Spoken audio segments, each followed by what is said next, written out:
After my previous posts, people kept asking the same question. If Haiti has such a great history, what happened to Haiti? That is a fair question. There is no single answer. So rather than giving you only my opinion, I started looking at historical statements from people involved in international relations and policies concerning Haiti. Here is one example. Listen to the former US president discussing policies regarding Haitian rice production, agriculture being an important part of Haiti's economy, and one of many factors that shaped Haiti's economic conditions. Listen for yourself. I have to live every day with the consequences of the lost capacity to produce a rice crop in Haiti to feed those people because of what I did, nobody else.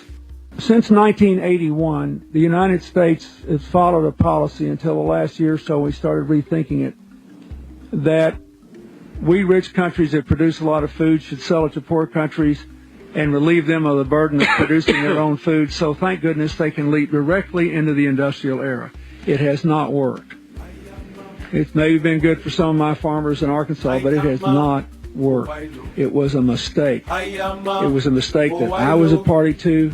I am not pointing the finger at anybody. I did that. I have to live every day with the consequences of the lost capacity to produce a rice crop in Haiti to feed those people because of what I did, nobody else. You heard the statement. This is not the whole story of Haiti. It is one piece of a much bigger story. When you ask what happened to Haiti, you also have to look at what policies were imposed on or promoted in Haiti and what impact those policies had on the country's economy and ability to produce for itself. Listen, research, ask questions, and come to your own conclusion.